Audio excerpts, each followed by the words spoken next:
Premier livre des rois, chapitre 3. Joram, fils d'Akab, devint roi d'Israël, à Samarie, la 18e année de Josaphat, roi de Juda. Et il régna 12 ans.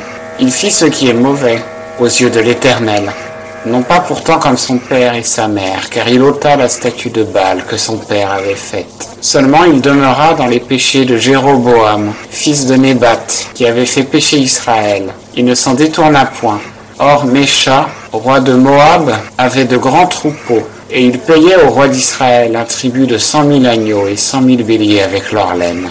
Mais aussitôt qu'Akab fut mort, le roi de Moab se révolta contre le roi d'Israël. C'est pourquoi le roi Joram sortit en ce jour de Samarie, et fit le dénombrement de tout Israël.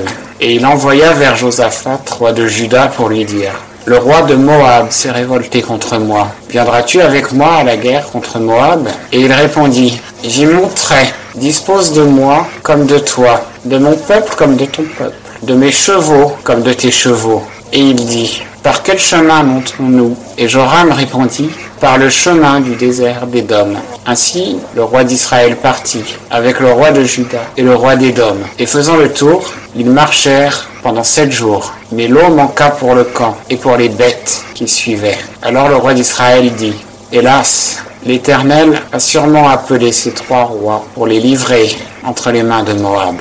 Et Josaphat dit: n'y a-t-il point ici quelques prophètes de l'Éternel, afin que nous consultions l'Éternel par son moyen? Un des serviteurs du roi d'Israël répondit et dit: Élisée, fils de Shaphat, qui versait l'eau sur les mains d'Élie, est ici. Et Josaphat dit: la parole de l'Éternel est avec lui. Alors le roi d'Israël, Josaphat et le roi d'Édom descendirent vers lui. Mais Élisée dit au roi d'Israël: qu'y a-t-il entre moi et toi? Va-t'en vers les prophètes de ton père et vers les prophètes de ta mère. Et le roi d'Israël répondit: non, car l'Éternel a appelé ces 3 rois pour les livrer entre les mains de Moab. Alors Élisée dit: l'Éternel des armées, devant qui je me tiens, est vivant. Si je n'avais égard à Josaphat, roi de Juda, je ne ferais point attention à toi, et je ne te regarderai pas. Mais maintenant, amenez-moi un joueur de harpe. Et comme le joueur de harpe jouait, la main de l'Éternel fut sur Élisée. Et il dit: ainsi a dit l'Éternel, qu'on fasse des fossés par toute cette vallée, car ainsi parle l'Éternel. Vous ne verrez ni vent ni pluie, et cette vallée se remplira d'eau, et vous boirez, vous, vos troupeaux et vos bêtes.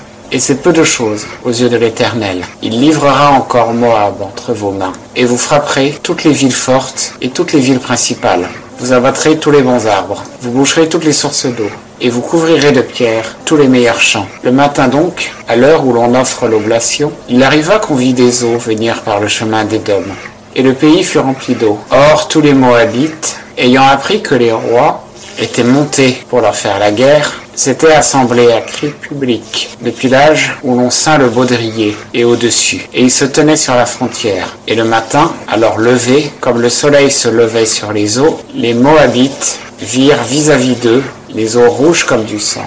Et ils dirent: c'est du sang. Certainement, les rois se sont entretués, et chacun a frappé son compagnon. Maintenant donc, Moabites, au butin. Ainsi, ils vinrent au camp d'Israël. Mais les Israélites se levèrent et battirent les Moabites, qui s'enfuirent devant eux. Puis ils avancèrent dans le pays et frappèrent Moab. Ils détruisirent les villes, jetèrent chacun des pierres dans les meilleurs champs et les remplirent.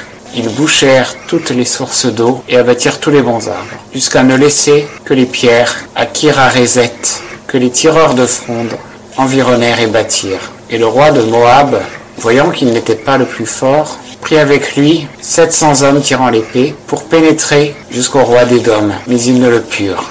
Alors il prit son fils aîné, qui devait régner à sa place, et il l'offrit en holocauste sur la muraille. Et il y eut chez les Israélites une grande indignation. Ainsi, ils se retirèrent de lui et s'en retournèrent en leur pays.